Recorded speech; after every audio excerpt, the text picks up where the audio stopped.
Hace unos días, escuché a un reconocido apologista afirmar en tono casi burlón: no todo lo que dice un papa es vinculante. Algunos católicos piensan que si el papa estornuda, ya es magisterio.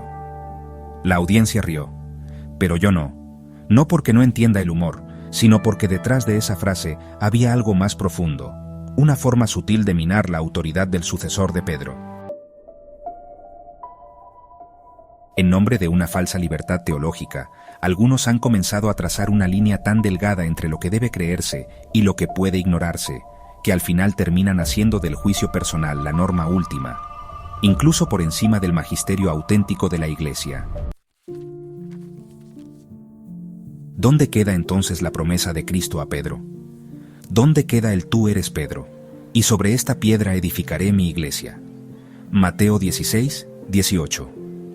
¿Dónde queda la asistencia del Espíritu Santo que garantiza que la Iglesia no caerá en el error al enseñar fe y moral?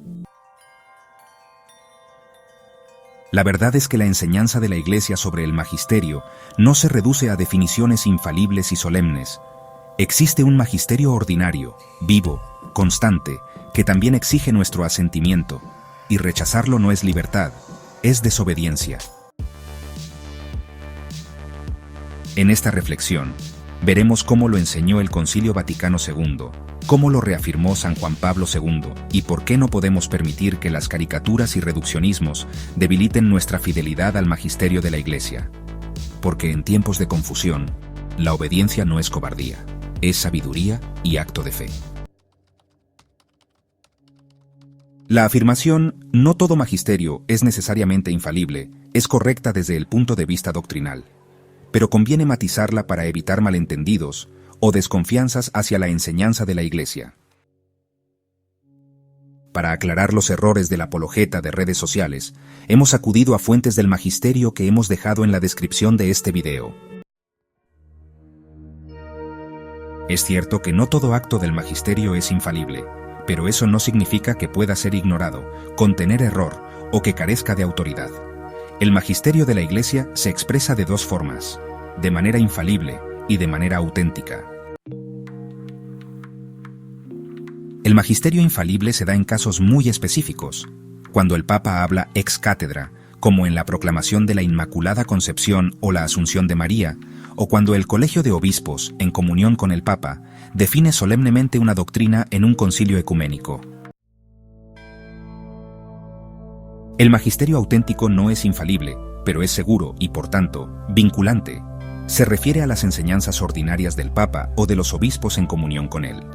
Estas enseñanzas exigen un asentimiento religioso de la voluntad y del entendimiento, es decir, deben acogerse con docilidad, aunque no tengan el carácter de definición infalible. Vamos a aclarar las afirmaciones de los apologetas en redes sociales acerca que el magisterio ordinario no es vinculante, sino define dogmáticamente una doctrina. Esta postura pasa por alto una distinción fundamental en la enseñanza de la Iglesia.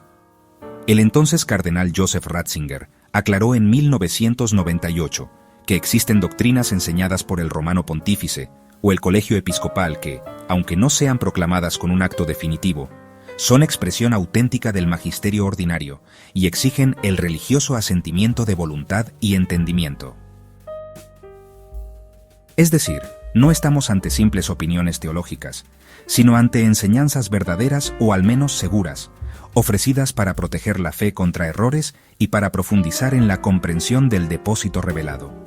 Por tanto, aunque no sean definiciones dogmáticas, sí son vinculantes, pues rechazar este tipo de enseñanza es poner en riesgo la comunión con el magisterio y, en última instancia, con la fe de la Iglesia.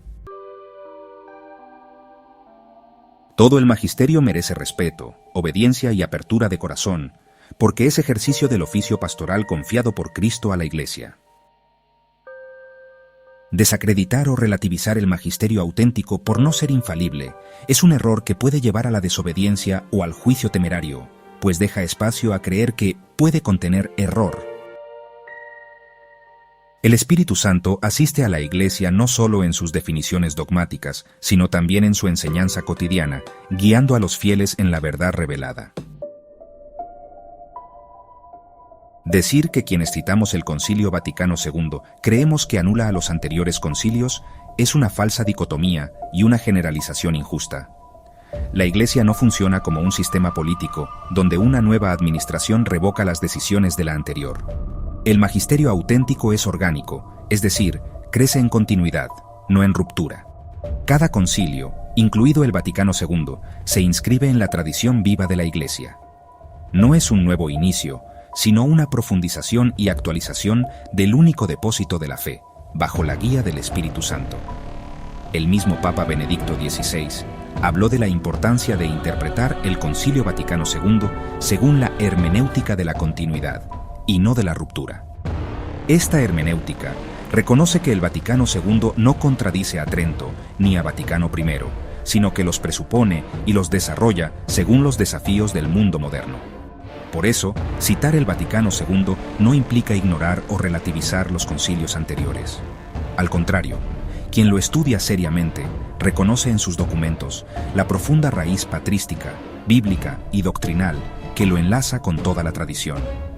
Lo preocupante es que algunos pretendan desautorizar el Vaticano II o sugerir que sus enseñanzas pueden ser descartadas por no ser infalibles ex cátedra.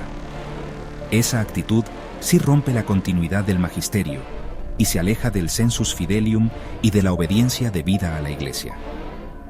No hay un antes y un después del Vaticano II en términos de oposición, sino un único camino guiado por el Espíritu Santo que nos lleva, a través de los siglos, a la verdad plena que es Cristo.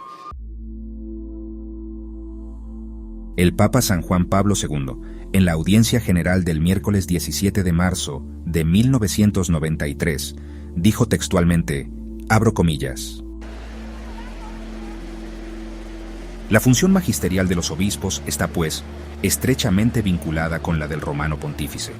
Por eso, con razón, el texto conciliar prosigue afirmando, este obsequio religioso de la voluntad y del entendimiento de modo particular ha de ser prestado al magisterio auténtico del romano pontífice, aun cuando no hable ex cátedra, de tal manera que se reconozca con reverencia su magisterio supremo y con sinceridad se preste adhesión al parecer expresado por él, según su manifiesta mente y voluntad, que se colige principalmente ya sea por la índole de los documentos, ya sea por la frecuente proposición de la misma doctrina, ya sea por la forma de decirlo.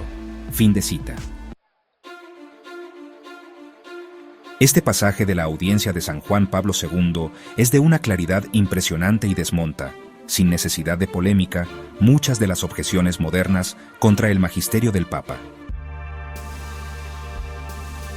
El Santo Padre recuerda que la enseñanza auténtica del romano pontífice merece no solo respeto, sino adhesión sincera, incluso cuando no se trata de una declaración infalible ex cátedra. Esto significa que el magisterio ordinario del Papa no es opcional ni sujeto al gusto personal del fiel, como si pudiéramos decir, esto sí lo creo porque me convence, y esto no porque me incomoda. El Papa nos habla de un obsequio religioso de la voluntad y del entendimiento, es decir, una entrega interior, no solo externa, a la enseñanza del sucesor de Pedro. Esto implica una actitud de humildad, docilidad y confianza en la asistencia del Espíritu Santo a quien ha sido puesto como pastor universal. Y añade un criterio fundamental. Debemos interpretar su magisterio según su manifiesta mente y voluntad, que se reconoce por el tipo de documento, por la insistencia con que se repite una doctrina y por el modo en que se expresa. Esto nos libra de caer en extremos. Ni todo lo que dice el Papa es magisterio, ni solo lo infalible merece adhesión. Existe un camino de fidelidad madura, consciente, que reconoce cuándo el Papa está ejerciendo su misión como maestro de la fe. En resumen, San Juan Pablo II nos está diciendo que no se trata de idolatrar al Papa, pero tampoco de relativizar su autoridad. Quien ama a la Iglesia, escucha a su pastor. Y quien escucha al sucesor de Pedro, acoge la voz de Cristo que prometió no abandonar a su Iglesia. San Juan Pablo II continúa, citando fielmente que Lumen Gentium confirma que la Iglesia no depende solo de definiciones solemnes y ex cátedra para proponer la verdad de Cristo. Existe un magisterio auténtico, ordinario y universal, ejercido por los obispos en comunión con el Papa, que también puede ser infalible cuando enseñan con unanimidad doctrinas que deben tenerse como definitivas. San Juan Pablo II enseña que la asistencia del Espíritu Santo no se limita a actos extraordinarios, sino que también se da en la enseñanza ordinaria y auténtica del Papa y los obispos en comunión con él. Por tanto, cuando el Papa, en ejercicio de su oficio pastoral, enseña en materias de fe y costumbres, no lo hace simplemente como un teólogo opinando, sino como sucesor de Pedro, bajo la asistencia del Espíritu Santo, fielmente exponiendo la revelación. La afirmación de que no todo lo que dice un papa es vinculante es verdad si se entiende en el sentido de que no todo lo que dice es magisterio. Por ejemplo, sus gustos personales, sus anécdotas, comentarios informales. Pero cuando habla como pastor y maestro de todos los fieles, enseñando sobre fe y moral, incluso si no es una definición ex cátedra, su enseñanza exige asentimiento religioso. Reducir todo esto a una burla diciendo que, si estornuda el Papa ya es magisterio, no solo es una falta de respeto, sino una distorsión burda del pensamiento católico. No es que el Papa sea infalible en todo momento, sino que como cabeza visible de la Iglesia, ejerce una misión guiada por el Espíritu de verdad, y su enseñanza ordinaria no puede ser descartada como si fuera una opinión más. Como dice el propio San Juan Pablo II, bajo la luz del Espíritu de verdad, la revelación es santamente conservada y fielmente expuesta en la Iglesia. Y eso incluye el magisterio ordinario y auténtico del Papa, el cual no es opcional para los fieles católicos que quieren vivir en plena comunión con la Iglesia.